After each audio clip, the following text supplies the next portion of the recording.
যেভাবে গতকাল গতকাল সাংবিধানিক সংস্থা ইডিকে দিয়ে তৃণমূলের স্ট্র্যাটেজিক অফিস বা তৃণমূলের ডেটা সেন্টার যাই বলুন না কেন, তাতে আক্রমণ শানানো হলো, সেটার নিন্দার কোনো ভাষা নেই। আর এতেই উৎফুল্ল হয়ে উঠেছে বেশ কিছু মানুষ। আইপ্যাকে ইডি হানা দিয়েছে, আর তাতেই অনেকেই উৎফুল্ল। অনেকেই চাইছেন বাংলায় রাষ্ট্রপতি শাসনে বিধানসভার নির্বাচন হোক, এবং এই নির্বাচন রাষ্ট্রপতি শাসনে হওয়ার জন্য আকুল আরতি শোনা যাচ্ছে, বিশেষ করে তৎকাল বিজেপির পক্ষ থেকে। যেহেতু বিজেপির কেন্দ্রীয় নেতৃত্ব বাংলায় পাখির চোখ করেছে 29-এর লোকসভা নির্বাচনকে, যা আমরা আগেই বলেছি, এবং 26-এ জেতার আশা প্রায় ছেড়েই দিয়েছে, এবং কেন্দ্রীয় নেতৃত্ব নতুন করে আদি বিজেপিকেই বাংলার রাজনৈতিক লড়াইয়ে ফেরার জন্য টুল হিসাবে ব্যবহার করতে চাইছে। তাই এই মুহূর্তে রাজ্য বিজেপির ক্ষমতায় শীর্ষস্থানে থাকা নব্য বিজেপি নেতাদের মধ্যে অস্তিত্ব রক্ষার একটা কঠিন হয়ে পড়েছে। লড়াইটা এখন হচ্ছে তাদের অস্তিত্ব রক্ষা। তাদের যেন তেন প্রকারেণ যত জলদি সম্ভব নবান্নের চেয়ারটা চাই। আগামী বিধানসভা নির্বাচনে বিজেপি যদি 100-র কম সিট পায়, তাহলে তৎকাল বিজেপির রথী মহারথীরা আর 115-20 দিনের মধ্যেই বঙ্গ রাজনীতিতে অপ্রাসঙ্গিক হয়ে যাবে। যখন সিবিআই ইডি দিয়ে কাট করা যাচ্ছে না মমতা ব্যানার্জিকে, যখন এসআইআর করেও মমতা ব্যানার্জিকে থামানো যাচ্ছে না, তখন তারা আইন শৃঙ্খলার অবনতির ধুয়ো তুলে রাষ্ট্রপতি শাসনে ভোট চাইছেন, যাতে শীতলকুচি মডেলে কেন্দ্রীয় নিরাপত্তায় রক্ষীদের বন্দুকের জায়গায় জায়গায় বন্দুক চালিয়ে মানুষের মনে ভয় ধরিয়ে ভোট শতাংশ কমিয়ে দিতে পারলেই নব্য বিজেপির ধারণা তাতেই মিলবে তাদের অভীষ্ট ফল। তাই রাজ্যপালের রাষ্ট্রপতির কাছে যাওয়াকে তারা এভাবেই প্রচার করছেন। বাংলাকে বাঁচাতে তারাই নাকি রাষ্ট্রপতি শাসন চান, 356 ধারাই চান। কিন্তু তাদের এই দাবি কিভাবে ইমপ্লিমেন্ট হবে, সেটাই কিন্তু এখন মূল মাথা ব্যথার কারণ। আজকের থার্ড আইতে আমরা রাষ্ট্রপতি শাসনের খুঁটিনাটি নিয়ে আলোচনা করতে এসেছি।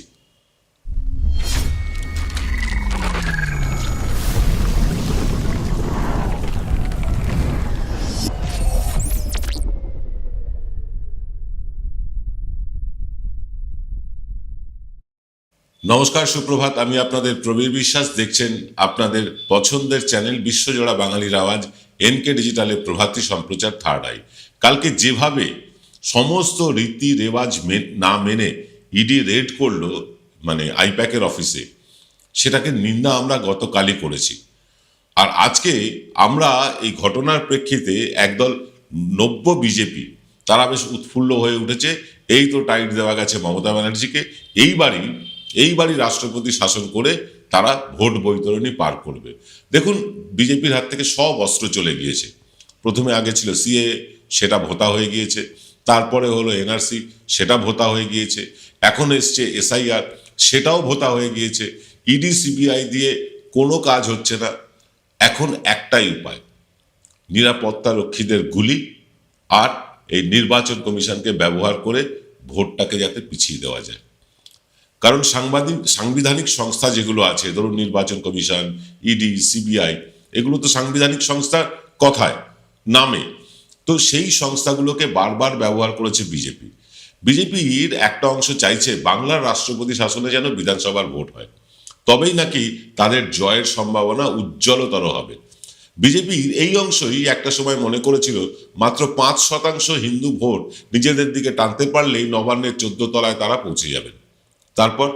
তারপর দেখলেন তাদের দিকে ঢলে পড়া বাম হিন্দু ভোট আবার বামেই ফিরে যেতে চাইছে উগ্র হিন্দুত্বের কারণে, এবং তাদের অন্তত 3-4% ভোট চলে যেতে বসেছে। তখন এরাই বাংলায় সিএএ দাবি করে বিবৃতি দিলেন, আগে সিএএ, এনআরসি, তারপরে ভোট। তাও বাংলায় ইমপ্লিমেন্ট করা গেল না, করতে পারলেন না তারা।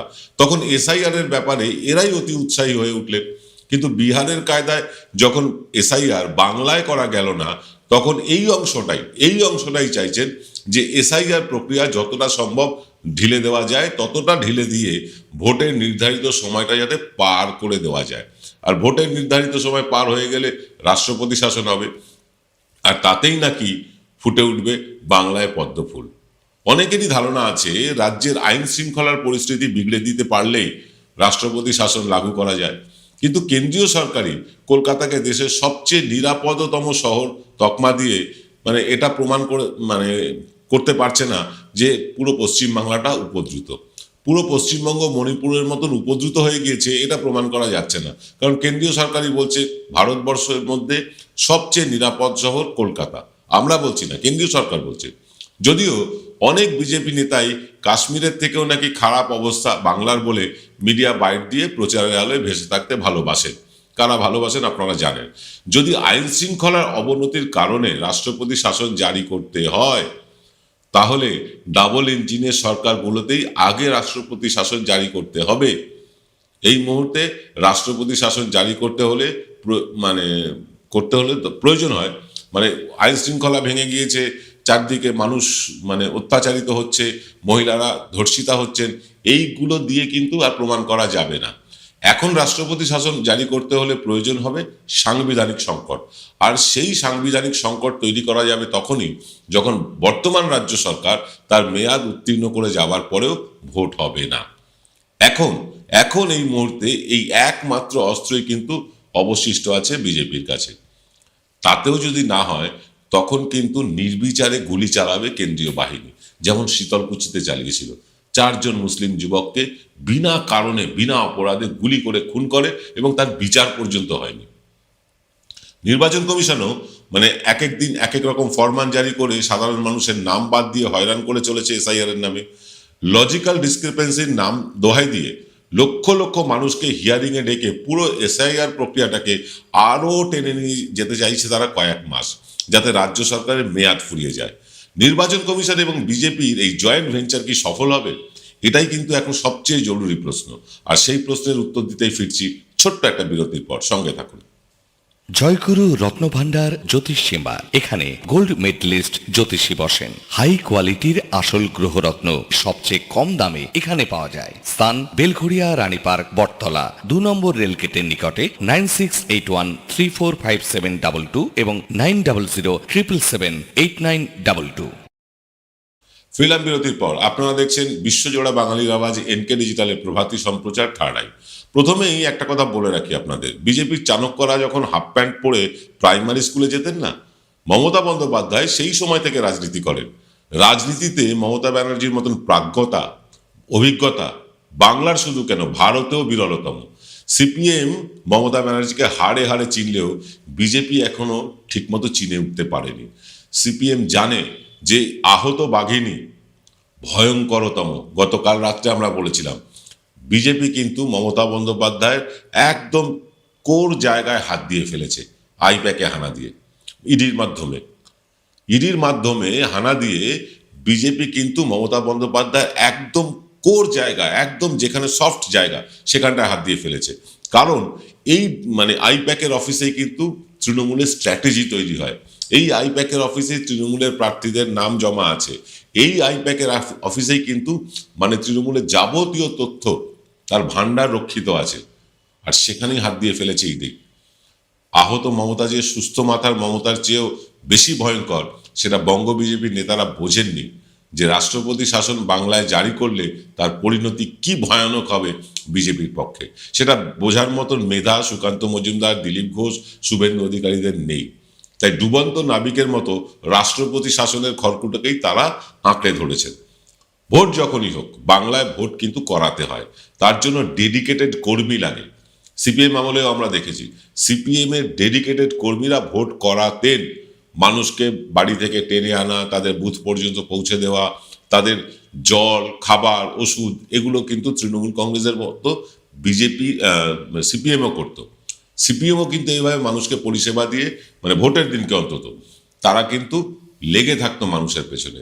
তারপরে তো রক্তচক্ষু ছিলই। তৃণমূলও কিন্তু এইভাবেই ভোটটা করায়। তার জন্য তাদের ডেডিকেটেড কর্মী লক্ষ লক্ষ ডেডিকেটেড কর্মী আছে। আর সিপিএম থেকে ভাড়াটে সেনা দিয়ে সিপিএম থেকে যাদের ভাড়াটে সেনা হিসাবে নিয়ে এসছে বাংলার ভোট যুদ্ধে নামার জন্য, এই ভাড়াটে সেনা দিয়ে কি ভোট যুদ্ধ জেতা যাবে? যাবে না। এই চিরসত্যটা বিজেপির একটা অংশ কিছুতেই বুঝতে পারছে না। ঢাল নেই, তলোয়ার নেই, নিধিরাম সর্দারের মতো অবস্থা যে দলের, তারা তাদের নিজেদের পায়ে কুড়ুল মারতে চাইছে রাষ্ট্রপতি শাসন চেয়ে। বাংলার কোনো সুস্থ গণতান্ত্রিক চেতনা সম্পন্ন মানুষ, বাংলার কেন পৃথিবীর কোথাও মানে কোনো গণতান্ত্রিক চেতনা সম্পন্ন মানুষ চাইবেন না তাদের রাজ্যে রাষ্ট্রপতি শাসন জারি হোক। অধীর চৌধুরীর কথা আলাদা, মানে তিনি তো বরাবরই আলাদা। তিনি সম্ভবত একমাত্র অবিজেপি নেতা হবেন যিনি রাজ্যে রাষ্ট্রপতি শাসন জারি হোক এটা চাইবেন। যাই হোক, রাষ্ট্রপতি শাসন বাংলায় জারি হোক বা না হোক, বাংলার দরজা যে বিজেপির বর্তমান নেতৃত্বের জন্য চিরতরে বন্ধ হয়ে গিয়েছে এটা আরএসএস বিলক্ষণ বুঝলেও কিছু মানে রাজনৈতিক নির্বোধ তারা বুঝতে চাইছেন না। বিজেপি যতদিন না মমতা ব্যানার্জির মতন একজন স্ট্রিট ফাইটারকে নামাতে পারছে ততদিন বাংলার মসনদ তাদের অধরাই থাকবে। বাংলার মানুষের রক্তেই লড়াই আছে, সেই রকম লড়াকু নেতা বঙ্গ বিজেপিতে এই মুহূর্তে একটাও নেই। টেকনিক্যাল লড়াইতে এখানে লাভ নেই, এখানে পথে নেমে মানুষের স্বার্থে লড়াই করতে হয়। ইডি সিবিআই পাঠিয়ে সিএ এর জুজু দেখিয়ে বাংলায় কিন্তু বাংলার মানুষের হকের টাকা আটকে রেখে কোনো কিছুতেই বাংলার গদি দখল করা যাবে না। আর সোশ্যাল মিডিয়া কিংবা টেলিভিশন মিডিয়ায় বসে বিপ্লব করে বিলকুল লাভ হবে না। এখানকার মানুষ সোশ্যাল মিডিয়া বা টেলিভিশন মিডিয়া দেখে ভোট দিতে যায় না, রাম রহিম দেখেও ভোট দেয় না এখানকার মানুষ। এখানের মানুষ মানে সাথে সারা ভারতের যে মানুষ তাদের তফাৎ এখানে এটাই।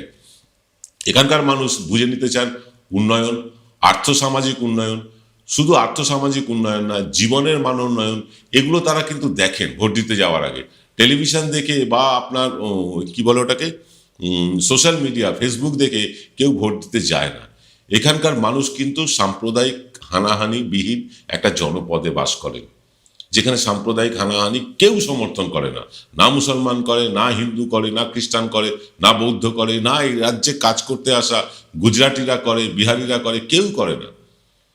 আর ডবল ইঞ্জিনের সরকারগুলোর দিকে তাকালেই বোঝা যাচ্ছে যে তাদের নিজেদের অবস্থানটা এই মুহূর্তে কি, সেখানে সাম্প্রদায়িক হানাহানি হয়েই চলেছে।